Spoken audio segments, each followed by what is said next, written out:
Retire అయిన తర్వాత మాకు మా పిల్లలు కొంచెం డబ్బులు ఇస్తే ప్రతి నెల కొంత చిట్ అమౌంట్ కోసం ఈ పిన్ను గంగాధర్ రెడ్డి అని ఆయన నమ్మకంతో ఆయన కట్టాం.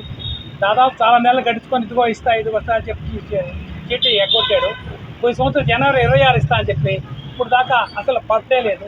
ఫోన్ చేస్తే ఎత్తడు, జవాబు చెప్పడు. అసలు మన ఎక్కడున్నాడో కూడా తెలియదు. మేము భరించలేక ఈ మధ్య సర్కిల్ ఇన్స్పెక్టర్ గారికి 23వ తారీఖు ఈ బాలయ్య నగర్ సిఐకి మేము కంప్లైంట్ చేశాము. గంగాధర్ రెడ్డి గారు ఈ ఏరియాలో నివసిస్తూ చాలా సంవత్సరాలుగా అనేక చిట్లు, లక్షలాది రూపాయల చిట్లు, దగ్గర 10-12 గ్రూపుల చిట్లు వేస్తూ చాలామంది సభ్యుల దగ్గర నుంచి ఇంట్రెస్ట్గా డబ్బులు తీసుకొని తాను అదనంగా వాటిని మార్చుకుంటూ వాటిని కొద్దిపాటి ఇంట్రెస్ట్ యువతలు కూడా ఇచ్చిన దానివల్ల చాలామంది రిటైర్డ్ ఎంప్లాయీస్ కానివ్వండి, ఇతర పెట్టుబడులు కూడా చాలా వరకు ఆయన ఇచ్చున్నారు. మా వరకు మేము గత 8-8 ఏళ్ళ నుంచి ఆయన దగ్గర 5-6 ఏళ్ళ నుంచి చీట్స్ చేస్తూ ఉన్నాము. నా వరకు నేను కూడా 7 lakhs చీట్ ఒకటి వేయడం జరిగింది. లాస్ట్ మూమెంట్కి వచ్చిన తర్వాత దాన్ని చేతులు తీయడం, దానికి ఆన్సర్ చెప్పకుండా పోవడం, తర్వాత ఉండాల్సిన నెలల కంటే కూడా ఇంకా పాడాల్సినటువంటి వాళ్ళు ఎక్కువ మంది ఉండడం, అంటే 20 మంది ఉండే సభ్యులు ఉండాలి, చీట్లు 25-26 మందిని కూడా చేర్చుకొని కూడా ఆ విధంగా కూడా చీటింగ్ జరుగుతున్న విషయం ఆఖరి దాకా మాకు ఎవరికి తెలియలేదు. అయితే ఇదే సమయంలో అతను సామాజిక కార్యక్రమాలు నిర్వహిస్తూ, రాజకీయంగా తిరుగుతూ, ఎవరికి ఇవ్వాల్సిన డబ్బులు వాళ్ళకి ఇస్తూ, చిట్లు పర్మనెంట్గా ఇస్తూ, అవసరమైతే ముందుగా కూడా ఇస్తూ కూడా చాలా గుడ్లు సంపాదిస్తూ ఉన్నాడు ఈ ఏరియాలో. అందువల్ల ఎవరు కూడా సెకండ్ థాట్ లేకుండా మా దగ్గర డబ్బులు ఇవ్వడం కానివ్వండి, లేకపోతే చిట్లు వేయడం కానివ్వండి అనివార్యంగా వేస్తూ వచ్చాము. ఆఖరణ ఇట్లా పరిస్థితి చేసి కోట్లాది రూపాయలు ఆయన నమ్మినటువంటి వాళ్ళందరం కూడా దెబ్బతినిపోయి ఈరోజు ఆయన ఎప్పుడు వస్తారా, ఏం చేస్తారా అనేటువంటి దాంతో ఎదురు చూసే పరిస్థితి వస్తూ ఉంది. మాకు పిలిపించిన ఆహ్వానాన్ని మన్నించి మీరు వచ్చినందుకు చాలా చాలా ధన్యవాదాలు. ఇందులో మేము చెప్పొచ్చేది ఏంటంటే, నా పేరు శర్మ అండి. నేను రిటైర్ అయ్యాను ఎంప్లాయీని. నాకు 2 అబ్బాయిలు సాఫ్ట్వేర్ ఇంజనీర్లు. వీళ్ళు కూడబెట్టిన వీళ్ళు ఉద్యోగాల్లో నుంచి తీసుకొచ్చిన సొమ్ము, నేను దాచిపెట్టిన సొమ్ము ఇదంతా కూడా ఒక 4-5 సంవత్సరాలుగా వీళ్ళు కొంత కూడా గంగాధర్ రెడ్డి అనే వ్యక్తి మా ఇంట్లోనే ఉన్నాడు. మా ఇంట్లోనే మా తమ్ముడిలాగా ఉండి మాకు నమ్మక ద్రోహం చేశాడు. ఈ మొత్తం సొమ్ము దాదాపు 35 లక్షలు మాకు.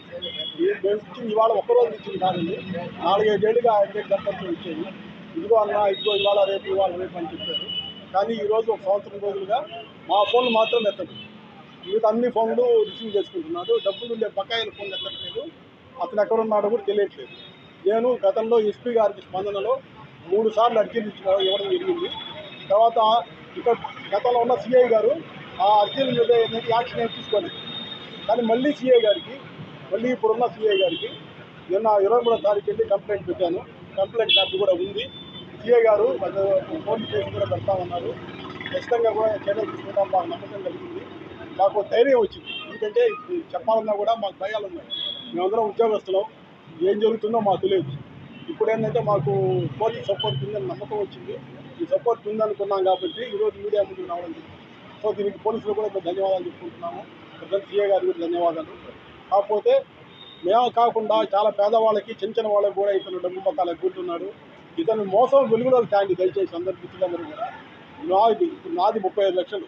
ఇట్లా మొత్తం లెక్కేస్తే ఇప్పుడు వచ్చిన వాళ్ళదే ఇక్కడ ₹1 కోట్ల పైన ఉంది. ఇంకా కూడా ఒక 5 కోట్ల